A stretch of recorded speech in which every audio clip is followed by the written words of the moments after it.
Congratulations! You've gotten somebody to your landing page and now you want to turn them into a lead. But you understand that getting somebody to give you their contact information, share a little bit about what they're looking for, make that phone call, it takes very strategic steps to create the best chance possible of making that happen. And remember what I talked about in previous videos about how even the smallest changes in numbers can make a big difference. Here's an example, and then I'm going to get into the 7 things that you should have on your landing page that we recommend to all of our clients and that you can implement for your business.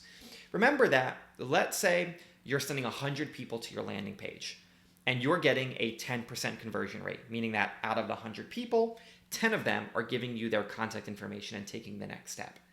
If you can incorporate all or some of these things that you currently don't have, and that gets you to a 15% conversion rate. What does that do? That increases your leads by 50% because you're going from 10 to 15% and 50%. But now you do that at scale, where let's say you're getting 1,000 people to your landing page per month. Think about what that will do to your revenue, to your profit, and to the growth of your business over time. That is why the 7 things that I'm going to mention in this video are critically important, and I'm so excited to share them with you. So without further ado, let's go ahead into thing number 1, which is write headlines and call to actions that highlight the benefits to the user rather than just the action. So here's an example. We talked about our last video about how the headline that they see when they land on the page is hugely important, and it is. Go back to that video if you missed part 1 and part 2. But the headline that you put above the form mechanism, the appointment mechanism, the application mechanism is also important. This literally happened yesterday where we were auditing a sales page for a client and the headline above the form said, fill out the interest form below. That doesn't really tell me that much. That doesn't really get me that excited. But imagine something like this. Fill out the form below to get started on creating a happier, healthier life. Would you rather fill out that one, or would you rather fill out the interest form below?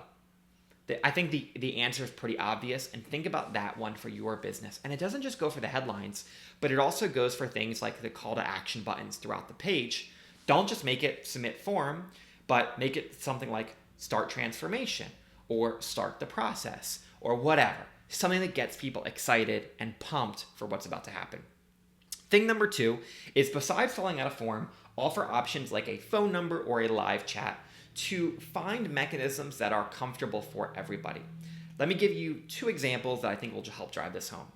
We have one client who's in her 70s, incredible woman, but she doesn't like email and she doesn't like texting too much. Will she? Sure, but the response time's a lot slower. It's really hard to have a creative conversation, things like that. But if she can pick up the phone and call you, she'll do that all day.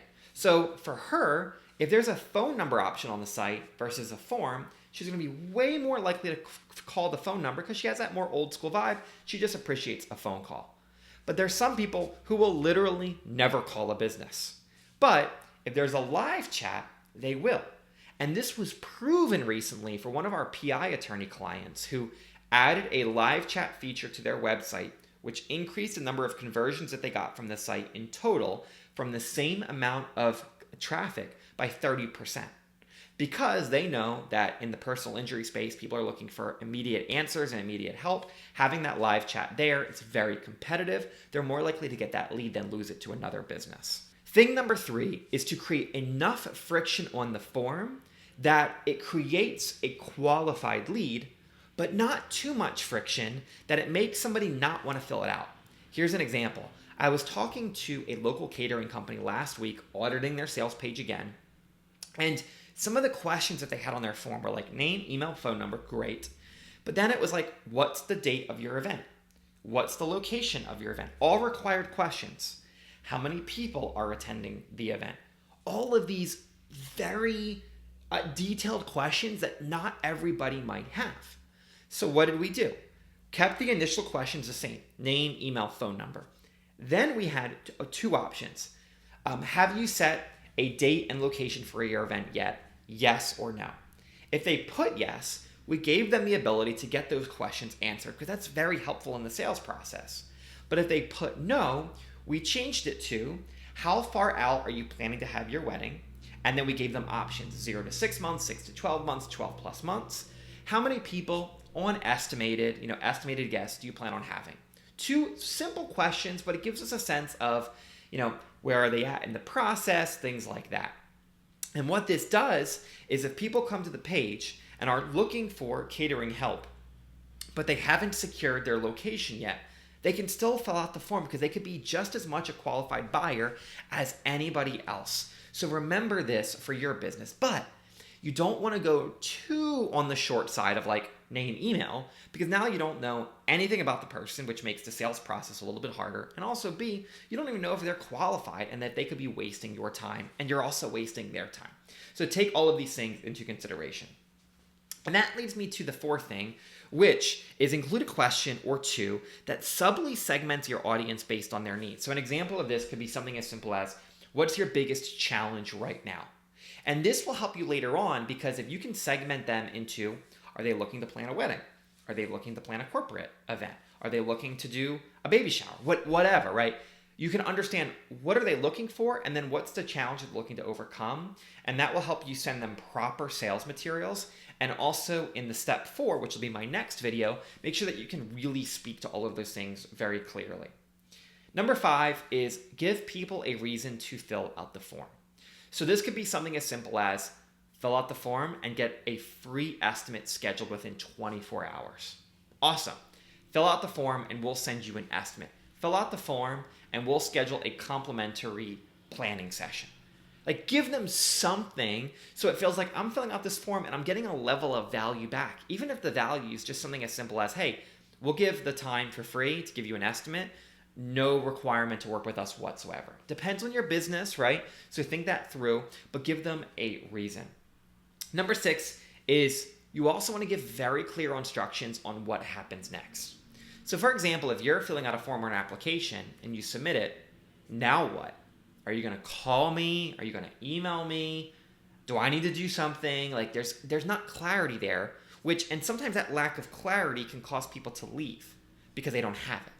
But something as simple as a line underneath the headline that says, once your form is filled out, a member of our team will be in touch within 1 hour to schedule your free estimate, right? I'm filling it out and I know that my phone's going to ring within an hour. I'm going to get an email within an hour, whatever you tell them. And this is what's going to happen next. It creates extreme clarity for them. And last but not least, number 7 is use retargeting ads to get people to come back to your page. Because if somebody lands there and they don't take action, it doesn't mean that they're not a potentially qualified buyer, and it doesn't mean that they're not interested. But it could mean that their baby started crying in the other room, so they had to take and go somewhere else. It could mean that they're really interested, but they're just not ready to commit yet, and they just need a couple more days. It could mean that maybe they had a question that wasn't answered, whatever. So what's the simplest thing that you can do with these people? Create retargeting ads in Meta, Facebook and Instagram. Target people who visited your landing page within, for example, the last 14 days, but didn't turn into a lead. You can do that as an audience metric. And then put testimonials in front of them, whether that be video testimonials, photo testimonials, whatever. Really simple, low-hanging fruit way to make sure that if I land on your page and I don't take action, I'm at least going to virtually follow up in the form of retargeting ads for a couple of weeks. And by the way, these ads are really, really cheap. Remember, if you can incorporate these 7 things into your landing page, you're going to be on your way to converting more people into leads, which is going to make the next video, which is all about turning those leads into customers, a whole lot better. Thank you so much for watching, and I will see you in the next video.